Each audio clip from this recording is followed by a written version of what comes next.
Очень сложно переоценить то, как музыка может вообще изменить всю картину. Не только звук, а вообще все в целом, все ощущение. Ее отсутствие или наоборот перегруз музыки, жанр, оригинальность, нюансы, вообще настроение музыки. Даже качество музыки меняет наше ощущение от фильма. Как правило, композитор подключается еще на этапе разработки проекта и придумывает уже какие-то темы главных героев, злодеев.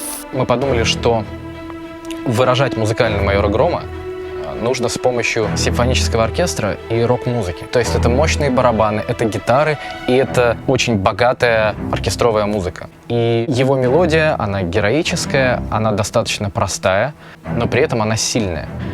Чумной доктор задумчивый, умный, он холодный. Даже если он проявляет какие-то эмоции, он все равно остается в душе холодным и тоже, конечно, сильным. Вот, в общем, хотелось, чтобы это был живой, очень темный, очень сложный и синтетический персонаж, который как раз с рок-н-роллом и оркестром «Майора Грома» хорошо бы взаимодействовал.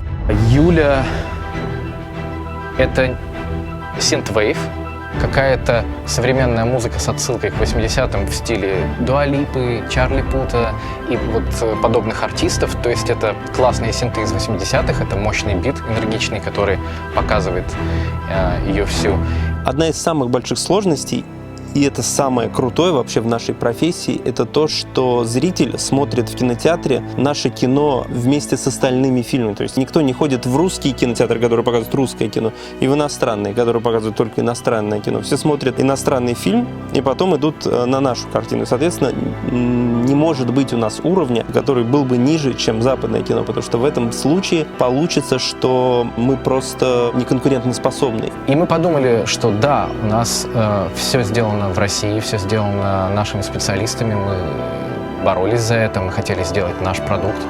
Но нет ничего плохого в том, чтобы с точки зрения качества, мы же снимаем на зарубежные камеры, да? Что плохого, если мы запишем легендарных людей в таком легендарном месте, как Эбби Роуд, студия 1? Мы прекрасно понимаем, что в Англии, как в месте, где эта индустрия очень-очень-очень хорошо развита, мы точно получим самое большое удовольствие и самое лучшее звучание, которое только может быть, именно от лондонского симфонического оркестра. Они, в конце концов, «Властелина колец» писали. Ну, боже мой, ну, естественно, это потрясающий оркестр. I'm not sure if there's any Russian vibes particularly. To me, the music sounded really international, which is probably a good thing, actually. I think, you know, it was something, if I went to the cinema, I'm not sure I would have guessed it was a Russian composer. Although I'm sure there are moments, I mean, maybe harmonically occasionally. But I think the main thing about this composer is he writes very exciting music, and I'm very much, we haven't recorded the brass at this point, we're doing that tomorrow, and I'm very much looking forward to that because he writes very exciting brass music. In the orchestration and in the writing for the orchestra is definitely nothing I've heard that would identify it as Russian. It feels much more international. В нашем случае, из-за вынужденного двухнедельного карантина, который нужно отсидеть в Лондоне, из-за того, что у них очень серьезное ограничение по количеству людей, сидящих и в контрольной комнате, и в зале, нам, во-первых, пришлось делать сессии удаленно. Сидя здесь, у меня в студии, мы через Zoom и через специальные аудиоплагины следили за записью в Лондоне и давали комментарии удаленно. Второй технический момент, связанный также с записью, он в том, что ты не можешь из-за ковидных ограничений посадить целый оркестр. Ты не можешь посадить 65 человек, чтобы они все разом сыграли ту или иную музыкальную тему. Ты вынужден сажать их секциями.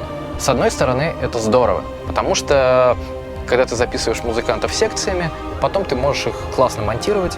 С другой стороны, когда ты оркестр пишешь по секциям, он чуть меньше звучит как оркестр.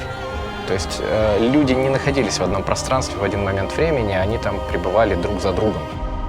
Это не критично, но это просто немножко по-другому. В остальном, ни во взаимопонимании между нами, ни творческих разногласий каких-то серьезных тьфу-тьфу-тьфу не было. We got everything done with plenty of time to spare, and I know that everyone working on the film who weren't able to be here in the recording studio are also very happy, and that's the main thing for me. We've had a nice time, Sally, the musicians, and my assistants, and the assistant engineers and technicians. We've all had a very pleasant time doing it.